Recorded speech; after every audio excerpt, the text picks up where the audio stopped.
Hey, how you doing? I'm Seth with Air Theater Designs, and it's almost the weekend, but you got a few minutes, so I figured we'd do a popular category, quick video here of Sonos versus WiiM. As you may know, Sonos, kind of ubiquitous with streaming. They really invented the category. They've been around for 20 plus years.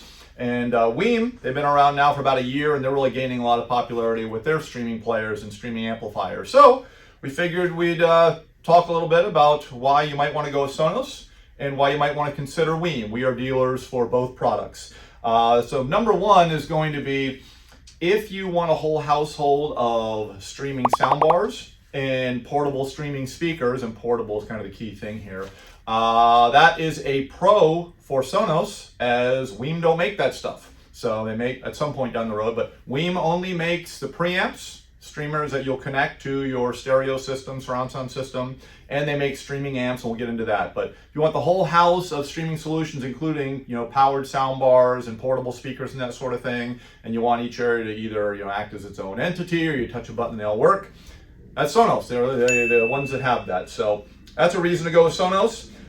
Number two is if you are an Apple Music or YouTube Music guy or gal, you want Sonos. Sonos supports those, and Sonos is kind of the 800-pound gorilla in this space. So everybody wants to play with them. WiiM doesn't have that stuff yet. Now, if you're watching this video 2 years from now, you might go, "What are you talking about, Seth?" Now it has Apple Music. Well, I'm sure it might in 2 years, but as of the second, it doesn't. You can AirPlay to play like your Apple Music content, YouTube content. However, it's the least reliable way to do it and the worst sounding way to do it. So if you want those to play natively, again, another cha-ching, another check mark for Sonos. Let's talk about tech support, because that's a biggie. So tech support, we're a small company, very small YouTube following. We're trying to get bigger. We really just do this to support our clients. But we've got like 225,000 views or something like that on our Why Ain't Sonos Working videos. So that's with Sonos, really works pretty easily. They've got phone support, they've got tech support via chat and email, and there's still 225,000 people going, "Hey, why the heck isn't it working?" So with Sonos, let's say if there's a problem, you have the ability to call them up. You can't with WiiM, there is no phone support. You can call them up and go, "Hey, my Sonos ain't working." They then can have you touch a button on your end, it spits out a diagnostic, and that'll let them know, "Oh yeah, you got 5 networks. Well, that's a problem. Well, you use Sonos with 1 network. Oh, you've got this other Sonos in close proximity. Oh, you've got this phone and it's causing lots of noise." There's no way to figure that stuff out with WiiM. So WiiM is really going to be better if you're kind of a tech guy or gal, if you understand things like reserved IPs, static IPs, spanning tree protocol. You understand if something's not working, kind of the steps to go through to fix it. If you're not that person, probably won't go with Sonos. Another pro of Sonos.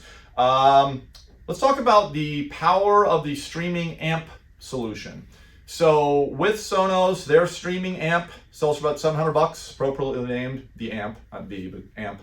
125 watts by 2 at 8 ohms, 250 watts at 4 ohms.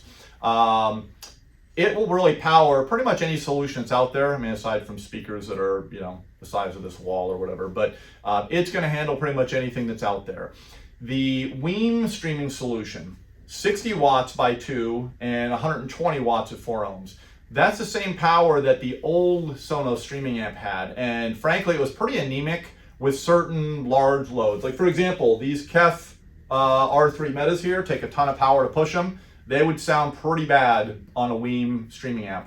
We had a job where we did this thing called, it's from Sonance, close to Sonos, but not. It's called the Sonoray. It's got 8 speakers that kind of go in a circle. There's 1 subwoofer.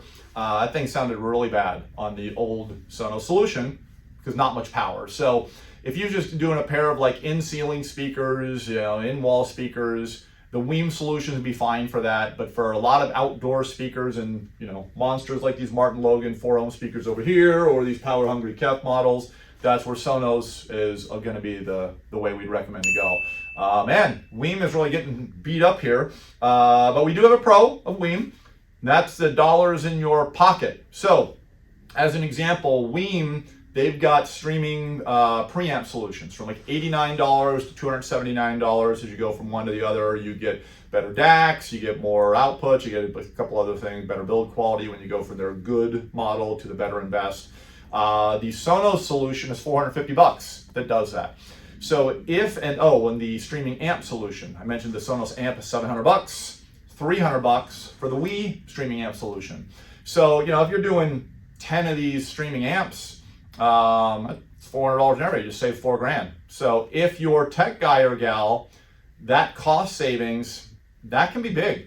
So that would be a pro or a check mark for WiiM. So that kind of sums it up. Again, we're going to do a future video on WiiM and sort of the build quality and some other things, but those are the 4 pros of Sonos in our eyes. Gave you the benefit of WiiM. You make the decision that's best for you. I'm going to get to the weekend, and I hope you have a great Friday. Thanks for checking in.